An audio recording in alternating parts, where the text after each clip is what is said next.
성공예감 별책 부록! 지식과 지혜를 얻는 가장 경제적인 방법, 성공예감 별책 부록 시간입니다. 안녕하세요, 이대호입니다. 최근에 많은 분들이 또 걱정하시는 큰 이슈가 있죠. 삼성전자의 위기론입니다. 물론 하루 이틀 된 건 아니고 거의 한 수년째 이어지고 있습니다만, 오늘 그 삼성의 위기론, 그 실체를 정면으로 들여다보는 책, 삼성전자 시그널, 이 책을 같이 한번 읽어보실까요? 이 책의 저자인 KBS 서영민 기자와 함께합니다. 안녕하세요. 안녕하세요.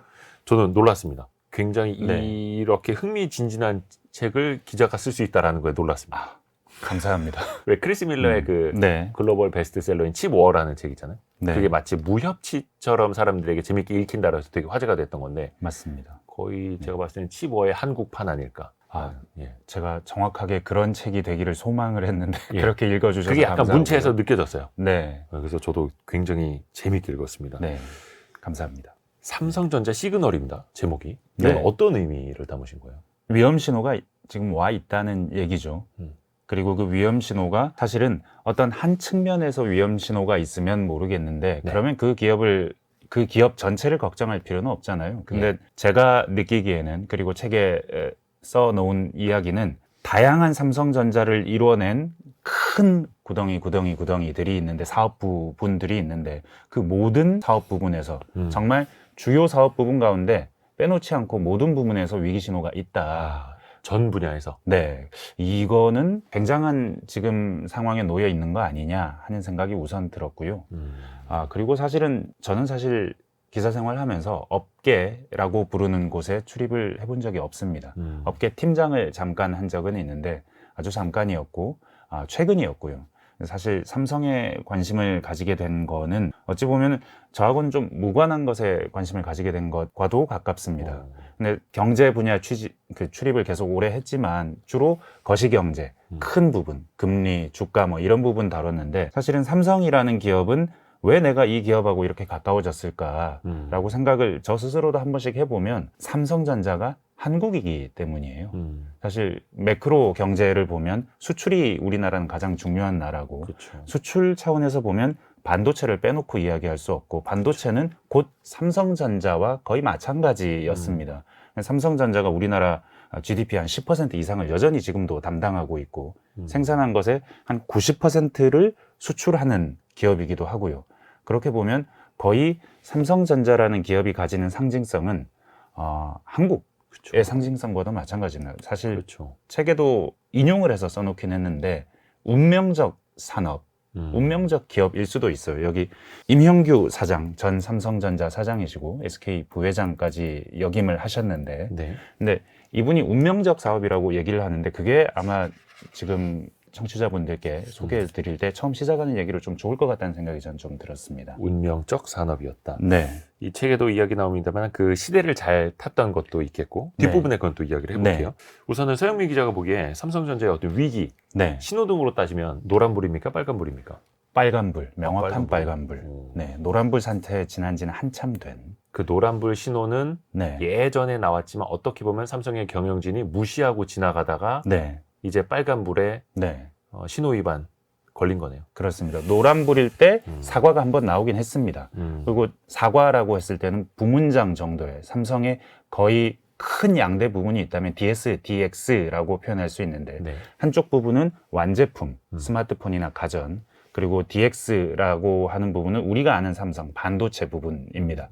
파운드리, 그리고 메모리, 설계, 이 부분들을 다 포함하는 부분인데, 두 부분 다 위험 신호가 나왔는데, 첫 번째 위험 신호는 여기 완제품 쪽에서 나왔습니다. 이걸 노란불이라고 해볼 수도 있고, 저는 첫 번째 사과라고 표현을 했습니다. 그 스마트폰 GOS 사태였죠. 그렇습니다. 2022년 3월에 사과를 했어요. 1월, 2월부터 문제가 됐고, 새 스마트폰이 출시되고 나서 최신 스마트폰인데 성능이 안 나온다. 이를테면 이섭 같은 유튜버가 막 얘기를 했었죠. 처음 최초에 가까울 겁니다. 근데 이 성능이 안 나오게 돼 있다. 왜 그렇게 돼 있냐? GOS라는 프로그램 때문인데, 이 프로그램이 깔리면 하드웨어 성능이 100이라면 60, 70밖에 발휘가 안 된다. 근데 그 이유를 들어봤더니 삼성이 고객 안전 때문이라고 한다. 근데 이 고객 안전이 무슨 이야기냐? 발열 때문에 라고 한다. 발열이 너무 심해져서 혹시 스마트폰이 불에 불이 나는 거 아니야? 이런 걱정까지 될 정도의 뭐 그런 상황을 염두에 두지 않고서 그게 고객 안전일 리는 없겠죠. 근데 사실은 이 당시에 그 2022년 3월에 주주총회 당시였을 겁니다. 한종희 부회장이 한 말이 사실 고객의 그 기기 체험에 문제 없는 수준까지 성능을 제한하려는 거였는데 미안하다, 결과적으로 잘못 생각한 거였다라고 사과를 했어요. 네. 그러고 나서 그 뒤로는 제한을 풉니다. 근데 사실 우리가 아는 이야기는 GOS 얘기가 거기서 일단락이 됩니다. 근데 제 생각에는 바로 그때 그 사과한 그 지점에서 삼성에 어떤 문제가 있었는지를 잘 살펴볼 수 있다는 게 첫 번째 사과의 내용입니다. 우선은 하드웨어가 그만큼 안 좋았다는 거. 네. 스마트폰. 사실은 삼성의 지금 가장 많은 매출이 어디서 나냐? 그러면 스마트폰입니다. 30-40%. 매출로 보면. 네, 매출로 보면 그렇습니다. 영업이익으로 보면 아니지만. 근데 가장 큰 영업이익을 내는, 매출을 내는 이 부분이 하드웨어에 문제가 있다. 사실은 세계 1위였거든요. 그때 당시만 해도. 판매량, 점유율 기준으로 세계 1위였는데 이 부분에서 하드웨어에 문제가 있다라는 것. 사실 살펴보면 당시에 애플의 사실 유일한 경쟁자라고 할 수 있는 애플의 아이폰의 하드웨어 경쟁력은 삼성과 비교할 수 없는 수준이었습니다. 당시 벤치마크 같은 것들을 보면 AP라는 스마트폰의 심장인 칩을 기준으로 보면 하드웨어에서 애플의 아이폰은 훨씬 더 높은 성능을 훨씬 더 적은 에너지를 써서 내고 있었습니다. 내고 있고. 그러니까 좀 더 배터리는 오래 쓰면서도 성능은 훨씬 더 좋은 거였어요. 그러니까 하드웨어에서 삼성을 애플이 앞섰다는 게 굉장히 낯선 얘기지만 사실 그때 당시에 스냅샷으로 봐도 이미 애플은 한참 뛰어난 회사였습니다. 그 말은 삼성이 자랑하는 스마트폰 사업 부분이 더 이상 세계에서 최고의 하드웨어를 가진 기기가 아니다라는 걸 하나 상징하죠. 근데 방금 말씀드렸던 그 칩, AP 칩이라는 것. 발열 문제. 네. 퀄컴이 만든 이 칩의 발열이 너무 심각했기 때문에 문제였거든요. 근데 사실은 퀄컴이 만들었다고 표현은 했지만 퀄컴은 설계만 했습니다. 설계란 거고. 이걸 만든 회사, 그러니까 파운드리 한 회사는 따로 있는데 거기가 바로 삼성전자입니다. 네. 삼성전자가 당시 야심차게 이재용 회장이 나서서 100조 원을 투자해서 2030 파운드리 1위를 하겠다라고 했던 바로 그 사업 부문이 만들어낸 칩이 발열이 너무 심해서 그걸 제어하려고 GOS를 쓴 거니까 잘 못 만든 겁니다. 파운드리가 잘 못한 겁니다. 그렇다면 스마트폰 부분에 있어서 파운드리 부분도 당시에 이미 위기였다고 봐야 하는 거죠. 그렇죠. 당시에 퀄컴과의 좀 논쟁도 좀 잠깐 있었죠. 누구 문제인지 따져보자. 네, 사실은 이렇게 발열이 나면 누구 문제인지 사실 따져야 할 필요성이 있을 수도 있어요. 이 이야기도 사실 삼성 파운드리의 한계를 보여주는 부분이긴 한데 일단 당시에 퀄컴하고 삼성의 누가 문제였냐를 따져봤을 때 대부분의 사람들이 이거 왠지 삼성이 파운드리 못했을 것 같아 라고 생각을 했고 퀄컴도 그렇게 얘기를 했고 결국 퀄컴은 떠납니다. 삼성 파운드리를. 최신 칩에 있어서는 떠나서 TSMC 최대 경쟁자한테로 갑니다. 근데 그 뒤에 일어난 일이 놀라운 것이 그 다음에 이듬해 그 다음 해에 나온 그 퀄컴의 AP들이 성능이 비약적으로 향상이 돼요. 그러니까 퀄컴 입장에서 삼성전자한테 맡겨가지고 막 발열 등 이슈가 났고, 네. 삼성이랑 좀 약간 언쟁을 벌이다가, 네. 우리 TSMC로 갈래라고 해서 그쪽에 맡겼는데 훨씬 더 잘 만들어주더라. 네. 그리고 사실 이번에 나온 그 퀄컴 스냅드래곤 엘리트 칩, 이거 TSMC가 파운드리 한 건데 삼성의 모든 갤럭시 S25는 이 칩만 씁니다. 이제 더 이상 삼성은 갤럭시 엑시노스를 쓰지 못해요. 이제 삼성 갤럭시 최고급 폰에 네. 삼성의 AP가 들어가는 것도 아니고 퀄컴의 칩이 들어가는데 그 네. 퀄컴의 칩도 삼성이 아니라 TSMC가 만든 것을. 그렇습니다. 원래 사실 당시만 해도 엑시노스가 일부 그 S 최고급 제품의 일부 사양 제품에는 들어갔어요. 최고급 울트라에는 안 들어갔어도. 그러니까 삼성의 AP가. 네, 삼성 AP가 들어갔었는데 그 AP도 문제가 많았고 그 당시에 설계를 잘 못한다, 삼성이. 그러니까 삼성의 최고급 폰인데 거의 두뇌에서도 네. 심장에서도 네. 삼성 것이 들어가지 못하는 그런 네. 상황인 거죠. 그렇게 본다면 2022년 3월에 드러났던 것은 스마트폰 하드웨어의 위기, 파운드리 부분의 제조 위기, 그리고 엑시노스를 설계 못하는 삼성 엑시노스 설계 부분의 위기. 그렇다면 삼성의 큰 사업 부문 3개가 위기였던 거예요. 근데 당시의 사과는 GOS라는 프로그램을 심어서 미안합니다라는 사과였어요. 제가 봤을 때는 본질은 이 사업 부문들의 위기인데 이 부분에 대해서는 언급하지 않았고 동시에 그러면서 정면에서 해야 했었던 사과는 하지 않고 GOS라는 지역 말단 사과만 하고 지나갔죠. 조금 이따가 뭐 파운드리 이야기를 할 때도 그 이야기를 좀 하겠습니다만 네. 대응하는 방식에서도 차이가 너무 컸다라고 서영민 기자가 책을 통해서 지적을 했더라고요. 네. 같은 일이 TSMC에서 벌어졌을 때와 삼성전자에게서 벌어졌을 때 고객에게 어떻게 대응하느냐. 맞습니다. 우리나라에서는 그러니까 이건 반도체 부분에 아주 석학, 이름만 들으면 아실 석학분인데 익명으로 하겠습니다. 본인이 익명을 원했습니다. 사실은 한국에서 그러니까 중국에 출장을 갔다가 미국 출신의 당시에 중국에서 일하시던 반도체 전문가한테서 들은 이야기입니다. 네. 애플과 TSMC 사이에 똑같은 문제가 있었다는 거죠. 그 TSMC가 애플이 설계한 AP를 만들어 봤는데 제품이 안 나오더라는 겁니다. 아예 제품이 안 나오더라는 겁니다. 그래서 여긴 설계 근본적인 문제가 있다. 그래서 이때 TSMC가 애플에 대해서 한 얘기가 우리가 기술자 지금 니네 본사로 보내줄게. 설계팀하고 붙어서 의논해봐. 내가 왠지 이렇게 하면 고칠 수 있을 것 같은데 내가 고쳐줄게. 라고 해서 미국 본사로 TSMC 기술자들을 급히 파견했고 엔지니어들을 파견했고 결국 해결을 해서 그해 AP가 문제없이 나왔다는 겁니다. 그러니까 따지듯이 네. 야, 이거 애플 너네가 설계 잘못한 거야. 좀 똑바로 좀 해봐. 우리는 잘못 없다니까가 아니라 네. 어떤 문제가 있는 것 같은데요. 네. 우리가 엔지니어 50명 통째로 보내드릴 테니까 네. 같이 머리를 맞대봅시다. 라고 풀어나갔다는 거죠. 어찌 보면 TSMC라는 회사가 만든 이 바운드리 비즈니스라는 모델 자체의 본질이 고객이 요청한 것을 무슨 수를 써서라도 만들어주는 것. 그러니까 내가 제품을 내놨는데 제대로 된 제품이 안 나왔을 때를 상정하는 게 아니고요.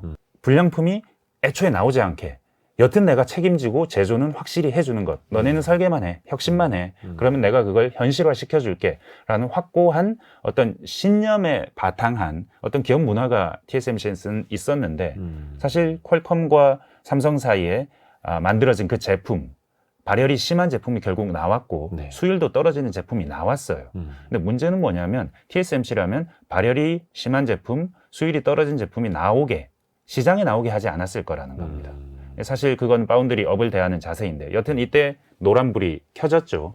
그리고 저는 그걸 첫 번째 사과, 조금은 잘못된 사과라고 이름을 붙이는 겁니다. 책에서. 그리고 두 번째 사과로 넘어가야겠죠. 저는 사과가 두 번 있었다고 봅니다. 네. 그러니까 DX 부분이죠. 한종희 부회장이 한 사과는 DX 부분에서 했던 그 사과가 가리키는 지점이 있습니다. 그리고 그 지점을 어쩌면 조금은 무시하고 지나왔다고 보여집니다. 그 2년 뒤에 2024년 10월에 지난해 이번에는 DS 부문의 새로운 부회장, 전영현 부회장이 사과를 합니다. 반도체, HBM과 관련해서. 네. 사실은 전 처음에 이게 실적이 그렇게 나쁘지 않은데 시장의 예상보다 나쁘다고 사과를 해야 되나라고 생각했어요. 근데 사과문의 내용을 읽어보니 너무 핵심적인 말이 들어 있습니다. 본원적 위기, 기술에 본원적인 위기가 있다. 그리고 우리가 좀 경쟁력을 놓쳐버렸다. 따라잡기 위해 노력하겠다. 이런 종류의 표현이 들어가 있어요. 사실 삼성은 이런 사과를 하는 기업이 아니고 일단 자세 자체가 좀 그런 기업은 아니었고 둘째, 삼성이 이런 사과를 할 이유가 없었어요. 기술적으로 삼성이 떨어져 있다? 이건 상상할 수 없는 일이었습니다. 근데 그 일이 2024년에 일어난 겁니다. 이 일은 다른 부문도 아닌 메모리 부분에서 그렇죠. DS 부분에서 일어났습니다. HBM이죠. 방금 말씀하신. 더 큰 충격이었던 건 그냥 메모리 반도체를 이제 쌓아서 붙이는 일. 네. 패키징을 잘 못해서 삼성전자가 위기인 줄 알았는데 그게 네. 아니라 쌓아서 올리는 그 반도체 하나하나에 근원적인 설계의 결함이 있었다라는 거. 네. 이게 또 어떻게 보면 더 큰 충격이었더라고요. 그게 사실은 그때 당시 사과에서는 명확하게 드러나진 않았지만 사람들이 추측은 했지만 올해 1월에 어떤 굉장히 유명한 CEO의 입에서 그 말이 나왔어요. 젠슨 황. 젠슨 황이 CES라는 축제장에서 SK 하이닉스랑 축제를 하고 막 SK 하이닉스 최태원 회장은 막 우리는 뭐 고객의 요구보다 더 빨리 지금 앞서가고 문제를 있다. 해결하고 있다라고 하고 있었는데 그런 와중에 젠슨 황이 삼성은 설계를 다시 해야 될 것 같아요 라고 말합니다. 터 닦기, 기반부터 다시 닦아야 됩니다라고 네. 했던 거죠. 그게 HBM에 대해서만 하는 얘기가 아니에요. 사실은. 왜냐하면 조금 더 기술적인 설명이 필요한데 사실 삼성을 지난 1년 반 동안 괴롭힌 HBM, 특히 3E, 5세대 제품이 굉장히 괴롭혔는데 네. 이 5세대 제품에 들어가는 그 어떤 기본이 되는 칩. 왜냐하면 HBM이라는 것은 칩을 DRAM 칩을 여러 단계 쌓는 칩입니다.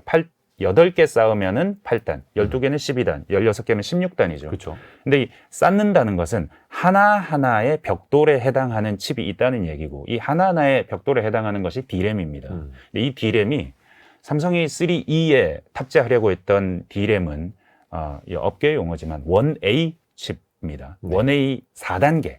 그 공정에서 나오는 10나노 공정의 네 번째 제품. 그러니까 10나노 공정이 X, Y, Z가 1, 2, 3번이고요. 그 뒤에 A, B, C 단계로 진행됩니다. 4, 5, 6번. 네, 그러니까 4세대인 거예요. 10나노 단계의 4세대 제품을 가지고 3E 제품을 만들려고 했습니다. 근데 실은 하이닉스는 1B 제품을 가지고 만들고 있었어요. 5세대를 가지고. 네, 5세대를 가지고 3, 그러니까 벽돌, 쌓는 벽돌의 단계 자체가 다른 칩을 가지고 삼성은 쌓고 있었던 겁니다. 그러니까 하이닉스가 좋을 수밖에 없는 거예요. 5세대 제품, 더 선단 공정에서 더 미세한 공정으로 만들고 수율도 심지어 하이닉스가 훨씬 좋습니다. 네. 1B인데도 1B 제품, 한 세대 나간 제품인데도 수율이 안정화되어 있어요. 하이닉스 제품은. 그러니까 이 말은 뭐냐면 HBM 쌓는 어떤 그 단계에서도 문제는 있었을 겁니다. 그 쌓을 때 들어가는 본드나 이런 붙이는 데 들어가는 것, 그리고 압력을 가하고 뭐 열에 얼마나 취약한가, 요 쌓는 자체 패키징에서도 문제가 있었고, 사실 그 때문에 처음에는 SK 하이닉스가 독점 공급하는 소재를 삼성이 쓰지 않으면 HBM 납품 못할 걸 하는 얘기도 처음에 나왔었어요. 그러니까 후공정만의 문제인 줄 알았죠, 처음에는. 근데 알고 보니 삼성이 쓰는 칩은 벽돌은 SK 하이닉스의 벽돌보다 훨씬 안 좋은 벽돌이고, 근데 알고 보니 또 한 단계 더 들어가 보니 1A라는 이 4세대 칩 자체도 수율이 그렇게 좋지 않았던 겁니다. 5세대는 물론 4세대도 별로였고. 4세대도 수율이 안 좋았고, 알고 보니 내부자 얘기들을 들어보니 사실은 삼성이 좀 새로운 세대의 D램 칩을 만들었을 때 발열 문제, 수율 문제 겪은 게 조금 됐습니다. 어쩌면 노란불이 진작에 들어와 네. 있었다라는 거죠. 1X 2019년에 1X D램 10나노 때 첫 번째 세대 나왔을 때도 문제가 좀 이상 징후가 있었습니다 라고 하는 거예요. 내부에서. 그때부터 설계에 문제가 있었을 수 있는 것 같아요 라고 하는 거예요. 1X, YZ 계속 그냥 그렇게 온 겁니다. 어떻게 올 수 있었냐. 뭉개면서 그리고 더 좋은 기계를 더 많이 투입해서 그러니까 설계상의 문제, 정밀성의 문제가 있는 것을 EUV라는 장비 아시죠? 예. EUV라는 장비를 타사보다 훨씬 더 레시피에 더 많이 배치해서 더 가는 선을 그릴 수 있는 장비를 더 많이 배치해서 정밀성의 문제를 어느 정도 눈 감으면서 온 거 아니냐라는 얘기를 내부에서 하는 겁니다. 그러니까 건물 설계가 애초에 잘못됐는데 네. 콘크리트 타설을 더 정밀하게 해봐라고 하면서 뭉개면서 건물을 올렸다는 느낌. 기계를 더 많이 사서. 사실은 삼성이 그간 해왔던 업에 대한 어떤 자세를 보여주는 게 여기 또 들어있어요. 사실 TSMC와 삼성이 뭐가 차이가 납니까?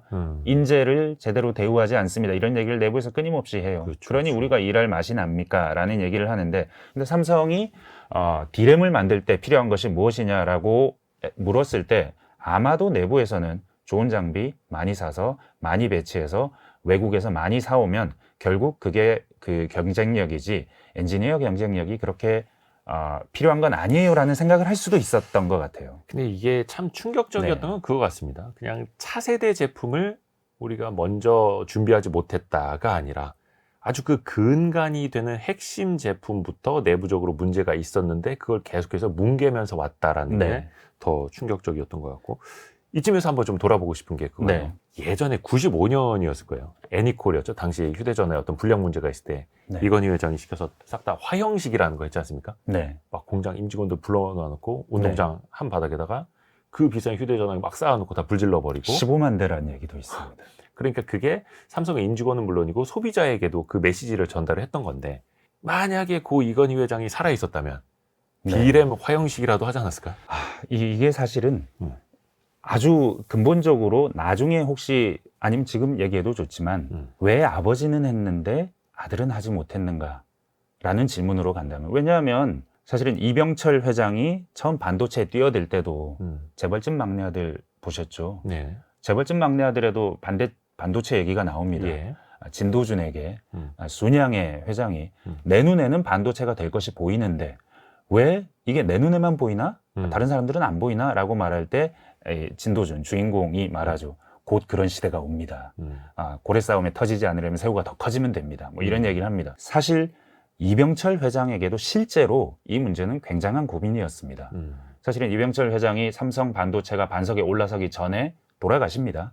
87년 11월에 돌아가시는데 삼성 반도체가 어마어마한 적자를 내다가 흑자로 돌아선 건 이듬해 88년이에요.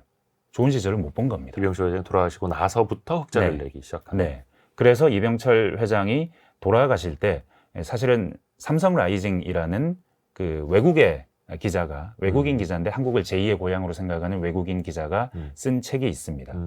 세계적으로는 굉장히 유명한데 한국에서는 별로 유명하지 않습니다. 오히려. 네, 삼성 라이징이라는 책인데 이 책에 보면 그 외손주를 인터뷰했습니다. 그러니까 외손주 지금 경영진에 네, 있지 않은. 경영진이 아닌 예. 그 외손주가 기억하기에 외할아버지는 자신이 돌아가시면 삼성이 망할 거라고 생각하셨습니다. 라는 말을 해요.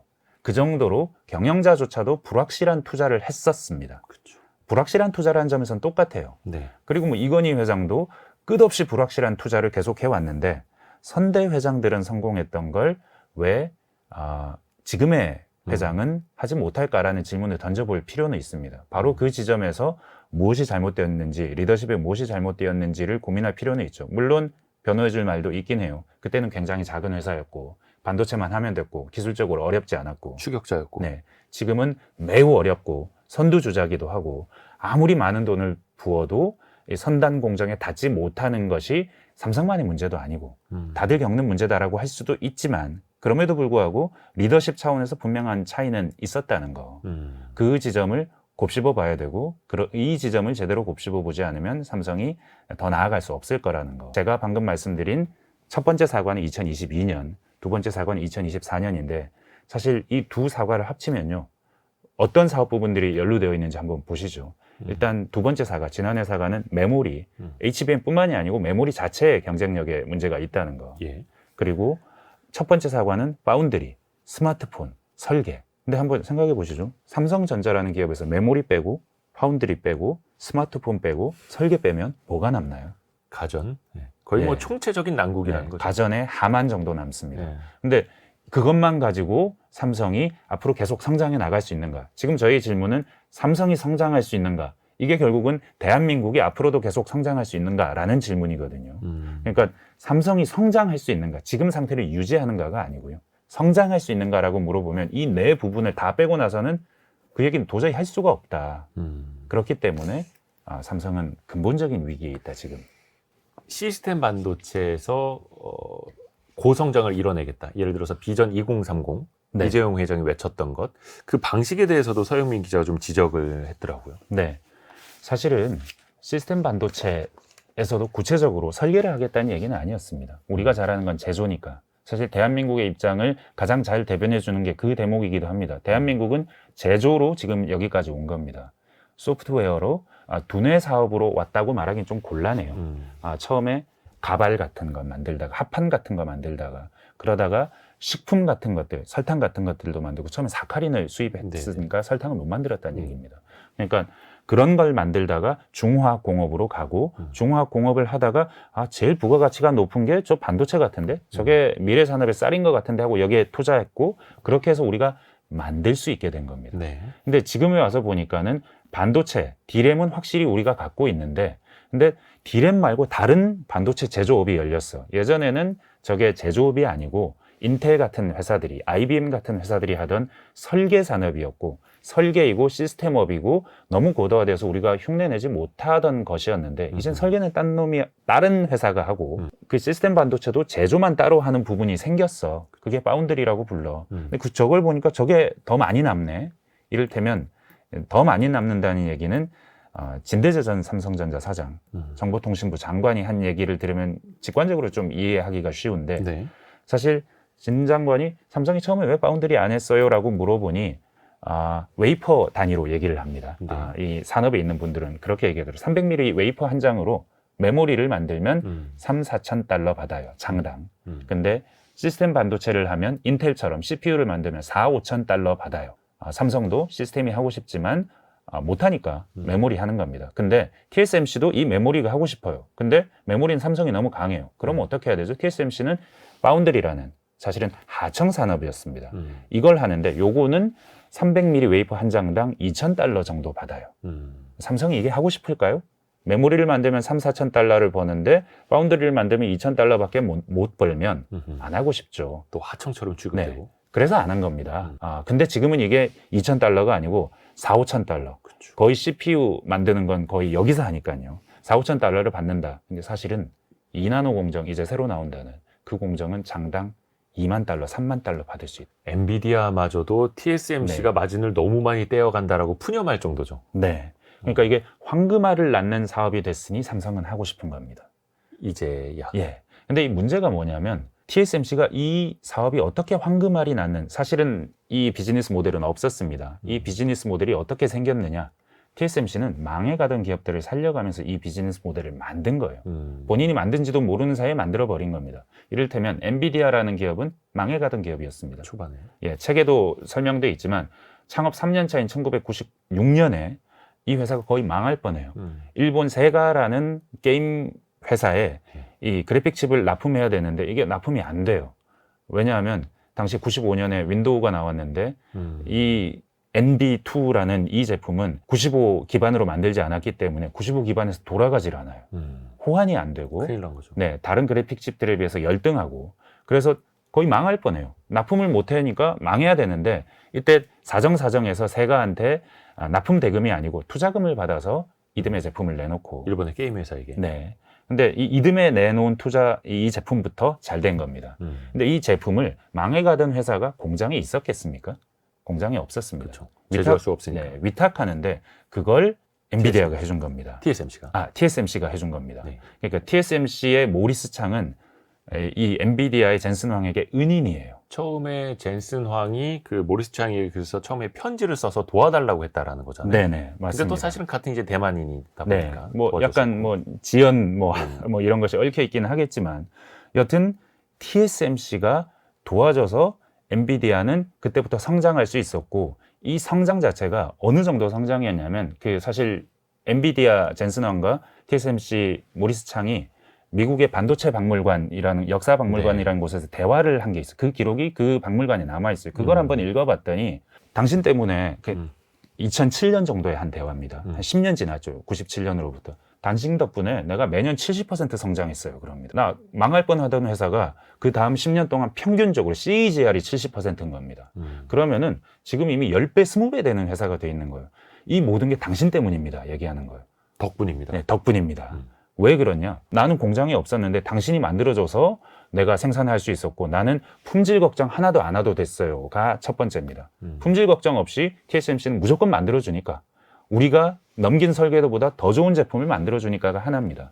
근데 또 다른 하나는 우리 고객의 수요가 한 해 100%, 200% 성장하면 TSMC는 아무 말도 없이 그 수요를 다 맞춰주는 생산을 해준다는 겁니다. 사실 이게 쉬운 얘기 같지만 그 생산을 하기 위한 공장은 캐펙스 투자를 계속해야 됩니다. 그렇죠. 이 설비 투자가 가장 기업에게는 부담되는 투자예요. 근데 이 투자를 TSMC는 아무 군소리 없이 해주고, 특히 이미 공장이 준비되어 있다는 듯이 내가 오늘까지 제품 생산보다 내일부터 200%로 해주세요 해도 그걸 해주는 겁니다. 말씀만 하세요. 우리 주방은 다 준비됐습니다. 네. 이 주방이 무한하게 수요에 대해서 대응해 주는 겁니다. 그 덕분에 성장했기 때문에 당신이 내 은인인 거예요. 그러니까 망해가던 기업을 붙잡고 세계 최고의 기업으로 만든 게 TSMC고 그 과정에서 자신은 부수적으로 성장한 겁니다. 그러니 젠슨 황이 그 거래처를 TSMC에서 삼성전자로 바꿀 수 있겠냐고요. 네. 그렇죠. 그런데 삼성은 역사가 있는데. $2,000짜리, 장당 $2,000짜리 파운드리를 목표로 하는 게 아니고 우리는 최선단, 가장 큰 고객, 그 고객들의 가장 우수한 제품만 만들어서 1등이 될 거예요 라고 전략을 세운 겁니다. 실제로 전략이 그렇습니다. 저는 그 서영민 기자가 표현한 거 보고 무릎을 탁 쳤는데, TSMC는 고객이 최고가 되기 위해서, 고객을 최고로 만들어 드리기 위해서 우리가 최선을 다하겠습니다 라고 영업을 한다면, 삼성전자는 우리가 1등 해야 되니까 너희들 거 만들어 줄게. 이런 어떻게 보면 좀 태도가 달랐다는 거죠. 일단 태도부터 근본적으로 다르고, 그리고 이 파운드리라는 업에 이렇게 진심으로 전력 투구를 하긴 했어요. 100조 원 투자하겠다고, 이 100조 원이 그냥 돈입니까? 어마어마한 돈이죠. 다른 그 어떤 회사도 흉내낼 수 없는 규모의 돈인데, 그 돈을 투자해서 한 일이 3나노 공정 개발입니다. GAA 3나노 공정이라는 것. 네. 근데 공정을 개발해 놓으면은 고객이 올 거야 라는 생각이었던 거죠. 우리가 최첨단을 준비해 놓으면 네. 고객이 올 거야. 내가 최선단 공정인데 너네가 나 안 쓰고 100이겠어? 라는 종류의 생각이라고도 볼 수 있죠. 근데 TSMC가 하고 있는 이 바운드리란 비즈니스가 그런 비즈니스가 아니었던 겁니다. 그러니까 뭐 국자, 냄비 다 최신식, 인덕션 네. 뭐 이런 것까지 최신식으로 주방을 설비해 놓으면 네. 손님들이 올 줄 알았죠. 네. 근데 최선단 공정만 있어서 제일 좋은 제품이 나오는 게 아니고 만듦새, 수율, 손맛, 레시피. 네. 이 어떻게 만드는지 알아야 하고 그 어떻게 만드는지 아는 과정은 TSMC가 수십 년 동안 축적해온 노하우의 영역이기도 하고, 그것도 고객과 함께. 네, 고객과의 파트너십이기도 한 겁니다. 사실은 TSMC가 원래 이렇게 삼성보다 기술적으로 뛰어난 회사 아닙니다. 제 책에도 써놨지만 2003년 무렵에 우리가 0.1 마이크로미터 공정에 들어갔습니다. 축하해 주세요라고 하는 보도자료를 내는데, 그 자료에 보면 우리가 드디어 인텔과 삼성전자와 어깨를 나란히 하게 됐습니다 라고 써 있습니다. 그 말은 뭐냐면 그때까지는 인텔, 삼성전자보다 못했던 거예요. 파운드리를 한 이 회사가. 그렇죠. 2003년까지는 못한 회사였고, 그리고 애플의 애플의 최신 아이폰에 들어가는 AP 칩, 그건 처음에는 삼성이 납품했습니다. 그렇죠. 설계도, 제조도 삼성이 했고, 어느 순간 설계는 애플이 하고 삼성이 파운드리 하는 거였는데, 이걸 2011년부터 뺏어올 계획을 세워요. TSMC가. 네, 모리스 창이 등장하는 대만에서, 타이완에서 쓴 책을 보면 2011년부터 뺏어와야겠다라고 생각을 합니다. 그리고 애플의 본사에 100명의 TSMC 엔지니어를 보냅니다. 그래서 우리가 한 3년 뒤에 만들어줄게. 어떻게 만들지 지금부터 논의해. 그렇게 해서 삼성이 납품하고 있는데, 어느 순간 뺏어온 게 아니라. 네. 그때 한 100명 정도 굴리면서 3년 뒤에 아이폰 6에 들어가는, 6에 들어가는 AP부터 TSMC가 납품을 합니다. 근데 첫 해 그렇게 납품하고 끝난 게 아니고요. 6S가 그 다음에 나오는데, 그때는 삼성이 제 생각에는 삼성이 애플에 기회를 한번 달라고 한 것 같아요. 그렇게 바꾸지 말고 우리 비교 한번 해보자. 그렇게 해서 6는 TSMC가 전량 납품했는데, S는 삼성과 TSMC가 동시에 납품합니다. 예. 근데 그때 선단 공정이 14나노, 16나노 이 정도 되는 걸로 기억하는데, 네. 선단 공정이 삼성전자예요. 삼성전자가 더 미세한 공정으로 만들었습니다. 그럼 삼성전자가 좀 더 좋을 것 같잖아요. 성능이 더 잘 나와야 되는데. 근데 그 해의 기사를 찾아보면요, 발열이 좀 심하고 배터리가 더 빨리 닳는다. 삼성이 만든 거에서. 네, 삼성이 만든 게. 그래서 완패한 겁니다. TSM. 우리나라 기사를 보면 이 점은 삼성전자가 좋은데 이 점은 TSMC가 좋아. 이런 식으로 당시에 대결을 표현해 놨지만, 결국 그 뒤로 다시는 애플이 삼성전자의 칩을, 바운드리를 맡기지 않아요. 효율성과 안정성과 발열의 측면에서 16나노로 더 후진 공정으로 만든 TSMC 제품이 더 좋았던 겁니다. 이때 학습했었어야 돼요, 삼성은. 이게 사실 그래서 우리나라 언론만 중심으로 우리가 보다 보니까 이 사태를 객관적으로 못 봤던 건데, 우리 언론에서도 그 파운드리를 비교할 때 가장 많이 썼던 표현이 그거잖아요. TSMC는 고객과 경쟁하지 않는다. 근데 삼성전자는 스마트폰에서도 경쟁하고 AP 설계에서도 경쟁하다 보니까, 그래서 고객들이 삼성전자에게 파운드리를 안 주는 거다. 어떤 정무적인 판단 때문에 삼성전자가 많이 수주를 못하는 것처럼 많이 묘사가 됐었는데, 근데 그 실체를 뚜껑을 열어놓고 보면 아예 기술력에서부터 안 됐었다라는 뼈아픈 지적인 거고요. 맞습니다. 그래서 사실 고객과 경쟁하지 않는다는 건 TSMC의 굉장한 강점이고, 이 강점이 삼성에게 없는 건 사실입니다. 그런데 근본적으로 만약에 고객과 경쟁해서 그 부분에 진출할 수 없는 거라면 삼성은 파운드리뿐만 아니라 다른 모든 부분을 할 수 없어요. 경쟁하고 있으니까. 아이폰도 삼성의 갤럭시와 경쟁하고 있죠. 그럼 아이폰의 메모리, 디스플레이 이런 거 넘길 수 없는 겁니다. 예전 같은 경우에는 TV, LCD 기판, 소니, 파나소닉, 샤프 다 경쟁하면서 고객인 거예요. 그렇죠. 삼성은 모든 부분에서 그렇게 고객과 경쟁하면서 고객에게 제품을 납품하는 회사였습니다. 그러면서 급성장해온 회사거든요. 그러니까 고객과 경쟁하고 있어서 안 되는 겁니다. 이게 근본적으로 한계요라고 말하면 삼성은 지금처럼 거대 기업일 수가 없습니다. 그렇죠. 그래서 그 프레임에 갇히면 안 된다라고 했고 근본적으로 기술력에서 뒤처졌기 때문이다. 기술력입니다. 네. 사실 그게 진짜 뼈 아픈 지적인 거죠. 맞습니다. 본질적으로 그래서 또 네. 개선을 해야 하는 거고 사실 그게 근원적인 기술 경쟁력부터 우리가 다시 쌓아나가겠습니다라고 하는 2024년 10월 네. DS 반도체 쪽에서 부회장이 또 네. 사과를 했던 그 핵심이기도 한 거고요. 또 우리가 HBM이라는 것도 굉장히 이제 우리가 뼈아프게 볼 수밖에 없는 건데 네. 하이닉스에게 뒤처질 수밖에 없었던 걸 네. 서영민 기자가 그 파괴적 혁신이라는 것에서 또 핵심을 네. 찾았더라고요. 사실은 이게 우리나라에도 시사점이 있는 얘기라고 저는 생각합니다. 우리나라 전체 경제. 국가적으로. 네. 왜냐하면 우리나라가 왜 이런 성장의 위기를 겪느냐, 아니면 삼성전자가 왜 이런 성장의 위기를 겪느냐, 매우 큰 나라, 매우 큰 국가 경제, 매우 큰 기업이 됐기 때문입니다. 단순히 그렇기 때문입니다.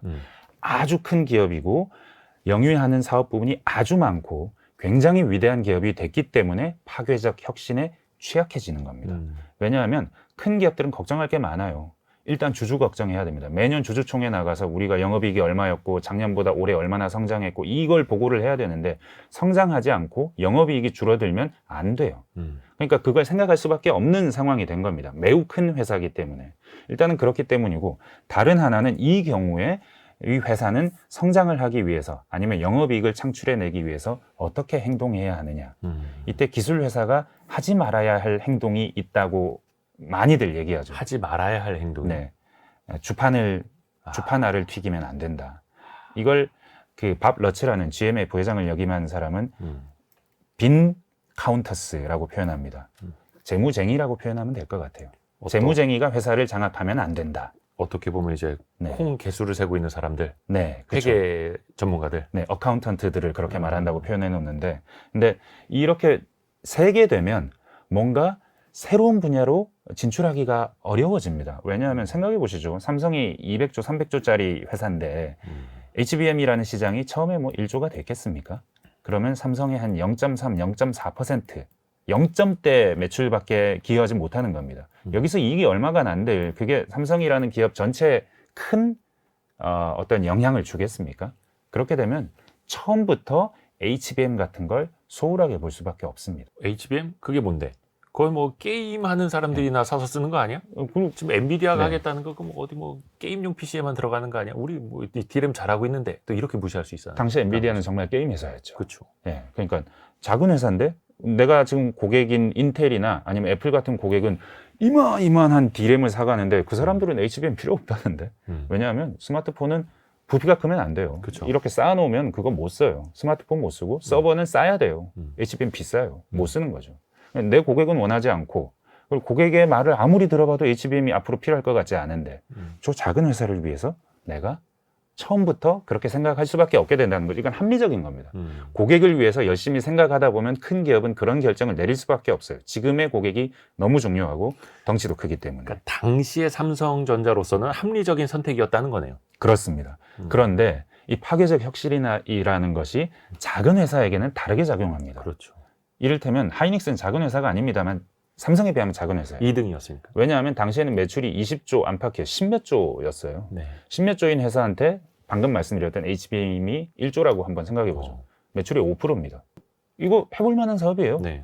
그런데 이 회사에게도 해볼 만한 사업이지만 파괴적 혁신이라는 게 본질이 이런 겁니다. 그러니까 아주 좋은지 모르겠어. 지금 고객이 좋아하지 않아. 어찌 보면 좀 이상해. 이거 뭐 이렇게 칩을 싸? 고생해서 본드 붙여가지고 왜 싸? 그게 뭐 우리 고객들 필요하지도 않은데 이상한 제품처럼 보이고 비싸니까 지금 제품보다 좋은 제품도 아니에요.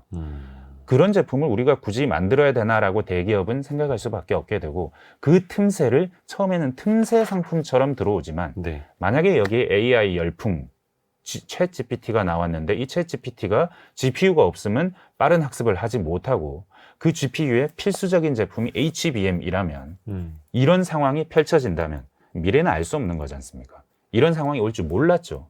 이런 상황이 올지 하이닉스도 몰랐을 겁니다. 그 누구도 몰랐을 겁니다. 그런데 이 누구도 모르던 미래는 원래 모르는 거니까 당연한 걸 수도 있죠. 모르던 이 미래가 와 보니 삼성이 실기를 한 겁니다. 파괴적 혁신을 할 수 없는 처지의 글로벌 1등. 네. 파괴적 혁신을 해야만 올라갈 수 있었던 2등. 네. 그 차이였던 거고, 돌이켜보면은 사실 우리나라 통신사들도 예전에 카카오톡 같은 그런 메신저 서비스 안에서 개발하려는 수요가 있었다고 하지 않습니까? 그런데 야, 그거 개발하면 우리 문자 메시지 비용 좀 더 다 날아갔는데 저 수익이 그걸 맞습니다. 어떻게 포기해? 라고 하면서 이제 뭉갰었는데, 파괴적 혁신 이런 메신저가 나오면서 네. 문자 메시지 수익화는 어차피 또 더 날아갈 수밖에 없었던 거고, 좀 오버랩이 됩니다. 또 하나가 네. 삼성에서 네. 정말 글로벌 인재들이 떠나가고 있다라는 것도 굉장히 아픈 대목이더라고요. 그 주텔 하는데 혹시 주텔 뭔지 아시나요? 주텔? 네. 어떤 의미예요? 주니어 탤런트라는 겁니다. SK 하이닉스가 2년차에서 4년차 젊은 직원들을 경력직을 채용하는 겁니다. 작년 연말에 작년에도 채용을 했습니다. 그때 삼성전자 내부자에게 들은 이야기입니다. 다들 주텔 얘기를 한대요.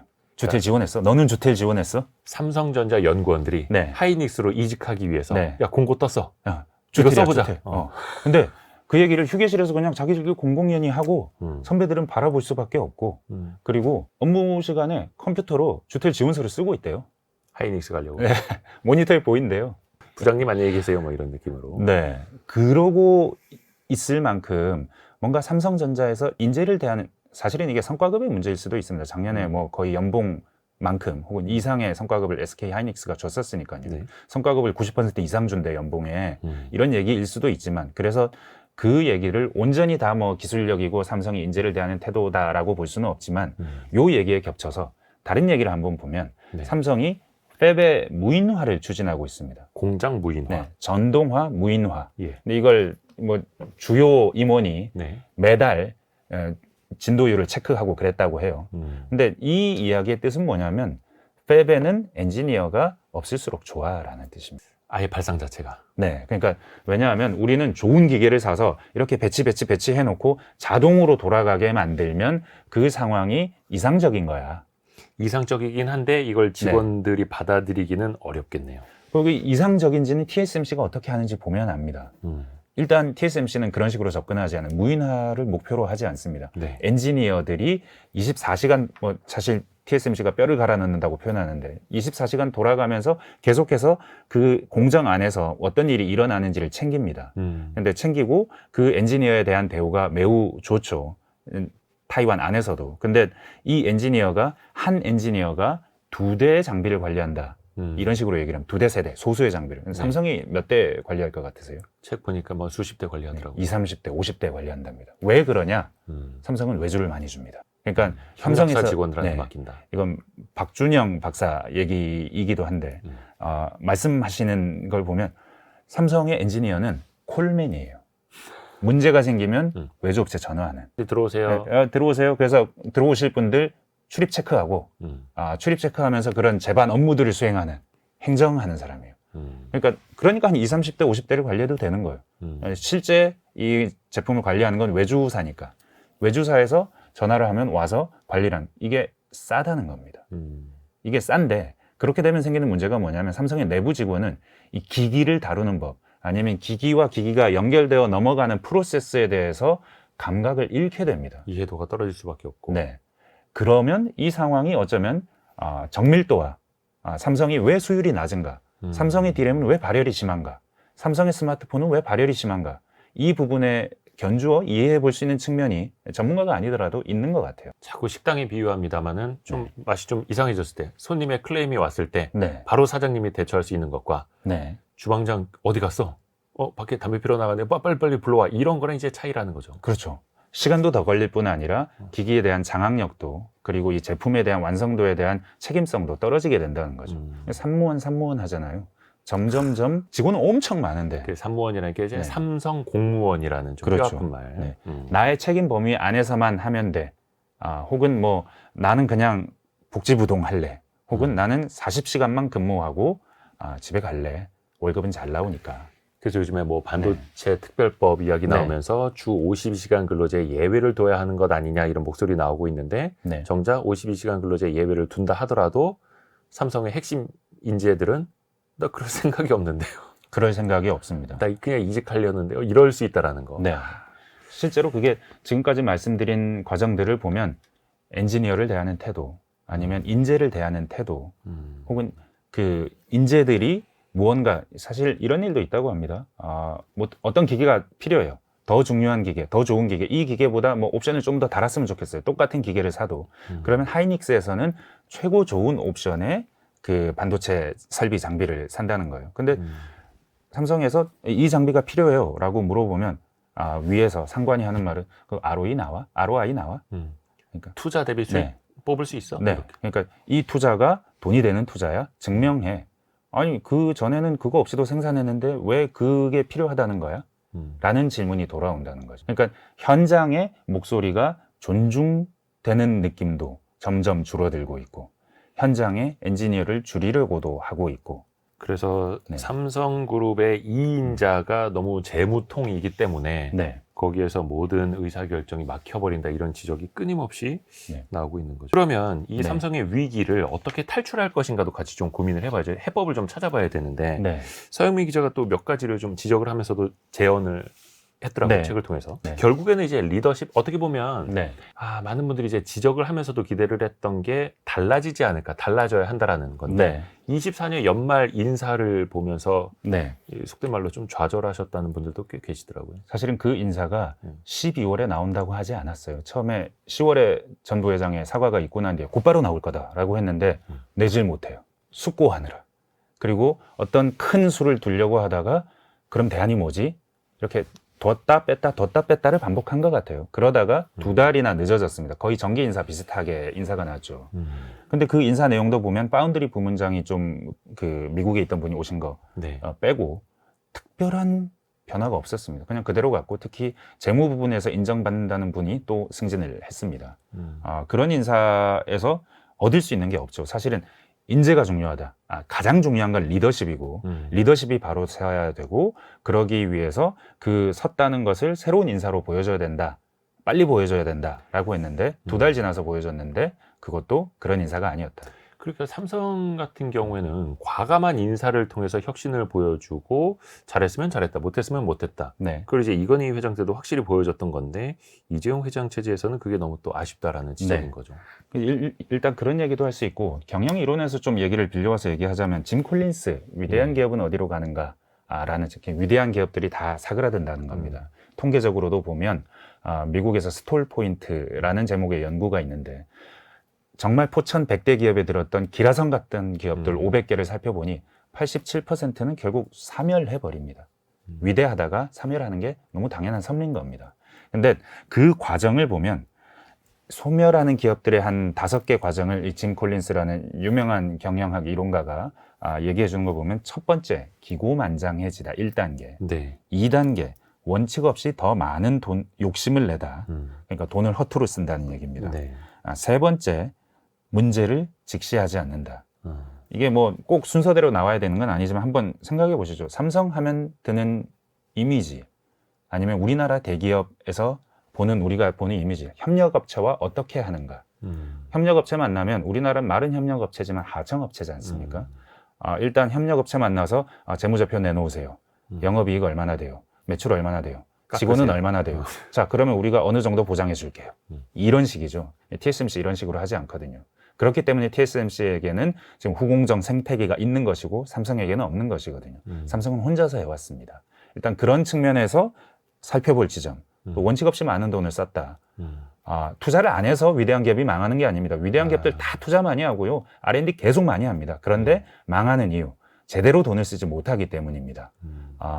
파운드리에서 무엇에 실패했는가?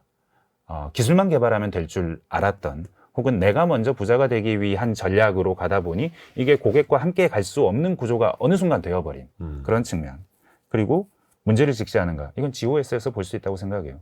이런 큰 문제가 났을 때는 명확하게 사과하고 명확하게 새로운 준비를 하겠습니다라고 신호를 주는 게 좋습니다. 근데 그때 당시에는 GOS라는 프로그램을 쓴 게 잘못이었네요. 죄송합니다라고 조용히 말하고, 그 주주총회장에서 파운드리 수율이 어떻게 됩니까? 퀄컴이 떠났습니까? 물어보는데 즉답을 피합니다. 답을 못하죠. 네, 즉답을 안 합니다.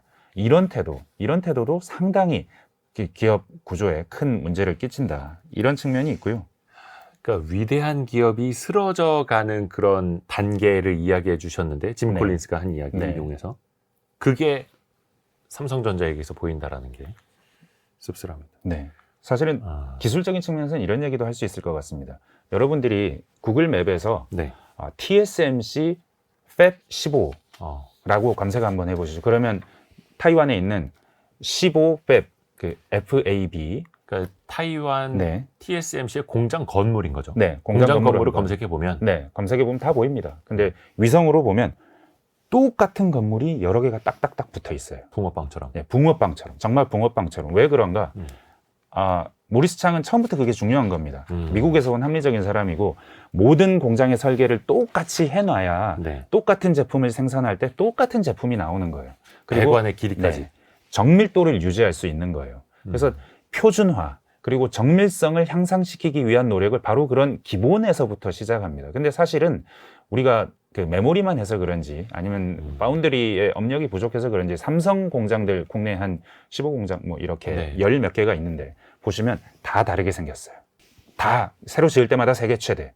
세계 최대로 지으면 좋은 건 줄 아는 거예요. 근데 TSMC는 그렇게 짓지 않습니다. 같은 공정이면 똑같이 지어서 똑같은 제품이 나올 수 있는 정밀도를 유지할 수 있는 그런 종류의 기본 지키기에 굉장히 열심히인데, 근데 한국은 이렇게 새로 지을 때마다 공장 지을 때마다 다르니까 일례로 들자면 EUV 장비 같은 경우에 EUV 장비가 딱 완성된 장비가 아닙니다. 공장의 지형에 맞춰서 좀 이렇게 조금 달라지는데, 근데 EUV 장비는 굉장히 섬세한 레이저가 굉장히 정밀한 거울을 지나다니면서 마지막 마스크라고 부르는 거기에 빛이 이렇게 쫙 내리쬐주면 거기서 반도체 회로도가 그려지는 그런 종류의 개념의 장비인데, 이 장비가 배관이 삼성전자의 경우에는 EUV 배관이 그때 장비 라인마다 다 다르답니다. 이를테면 이렇게 관이 지나가는 이 길이가 요 라인은 10m, 저 라인은 15m, 5m 이런 식으로 간다는 거예요. 근데 이게 매우 정밀한 빛을 매우 정밀한 거울로 다뤄야 되기 때문에 그렇게 달라질 때마다 다르게 세팅을 해줘야 돼요. 하나하나 다르게 세팅을 해줘야 하나하나 정밀도가 올라가는 겁니다. 근데 TSMC는 무조건 똑같이 짓는 겁니다. 모든 라인이 똑같기 때문에 이 라인에서 그 EUV 장비의 배관이 10m였어. 그럼 저기도 10m인 거예요. 규격이나 빛이 흘러가는 구조까지 다 똑같은 겁니다. 이런 경우에 정밀도를 향상시키기가 훨씬 쉬울 수 있죠. 이런 종류의 실무적인 팁도 있을 수 있을 것 같고. 어떻게 보면은 이제 파운드리 전문 기업과 아니면 이제 D램의 생산 라인 증설을 통해서 치킨 게임을 하면서 살아왔던 삼성전자의 DNA가 좀 다른 거죠. 맞습니다. 오늘 삼성전자 시그널 이 책을 서영민 기자, 서영민 작가와 함께 읽고 있는데요. 이 책을 관통하는 핵심 구절 직접 좀 부탁드리겠습니다. 87페이지에 있는 구절인데요. 87페이지. 네. 아까 얘기했던 얘기입니다. 네. 창업주 이병철의 외손자 헨리 조가 삼성 라이징이라는 책을 쓴 외국의 저널리스트를 만나 한 얘기입니다. 외할아버지는 자신이 죽고 나면 삼성이 곧 무너질 거라고 예견하셨습니다. 네.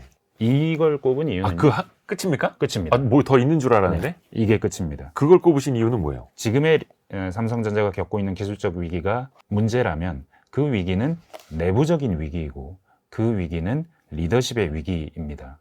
외부에서 도와줄 수 있는 위기가 아닙니다. 52시간 아니면 세제 지원한다고 도와줄 수 있는 거 아니에요. 삼성전자에 인원 많고 혁신, SK하이닉스 52시간 안에서 했고 그리고 삼성전자 안에 유부윤이 100조가 넘는다고 하는데 외부에서 세제 지원으로 도와줄 수 있는 돈 1조, 2조, 3조, 4조, 10조는 안 될 겁니다. 그 정도 도와줘서 이게 혁신의 마중물이 될 수 없습니다. 혁신은 삼성 안에 뭔가 잘못되어 있는 이 구조가 바뀌어야 하는데, 근데 이 구조를 바꾸는 일이 얼마나 어려우냐. 사실은 성공을 했다는 이병철 선대 회장조차도 자신이 죽을 때, 생을 마감할 때 그 다음 삼성의 앞날을 알 수가 없었습니다. 앞날은 알 수 없습니다. 파괴적 혁신이 미래에 어떤 방향으로 일어날지 알 수 없습니다. 모든 건 불확실합니다. 불확실한 상황에서 어떻게 혁신을 해 나가느냐가 리더십이고, 그 반석 위에 올리는 과정에서 리더십의 역할이 빛나는 것이라면, 지금 미래는 불확실하지만 특히 통계적으로 보면 이렇게 큰 기업이 다시 좀 더 성장을 할 가능성은 극히 낮지만 11%라고 하지만 통계적으로는. 근데 그럼에도 불구하고 성장을 할 수 있다면 그건 불확실성을 대면하는 리더십의 몫이다. 다른 누구도 대신해 줄 수 없다. 사실 생각해보면 저 중학교 때도 삼성은 위기라고 했고 네. 고등학교 때도 삼성은 위기라고 했고 항상 삼성은 위기라고 했는데 많은 분들이 이제는 아시겠습니다만 과거의 위기와 정말 다른 점은 네. 과거에는 삼성이 늘 밖에서 봤을 땐 글로벌 기업으로 잘 나가는데 내부에서 계속 위기라고 했고 네. 근데 지금은 외부에서 위기라고 하고 있고 내부에서는 뭐 좀 달라지고 있는지는 모르겠습니다만 네. 안팎에서 보는 위기가 과거와는 좀 많이 다르다라는 게 진짜 위기인 것 같습니다. 동시에 이 말은 우리나라에 대입해도 할 수 있는 얘기인 것 같습니다. 국가적으로. 국가적으로도 우리 성장의 위기 당연한 겁니다. 음. 극복해 나가는 건 우리의 역량에 달려 있습니다. 오늘 삼성전자 시그널이라는 책을 KBS 서영민 기자와 함께 읽었습니다. 고맙습니다. 감사합니다. 감사합니다. 별의별 이야기를 책을 통해서 나누는 별책부록 마칠 시간이고요. 월요일 아침 9시 5분에 다시 돌아오겠습니다. 성공 예감은 오늘도 여러분을 응원합니다.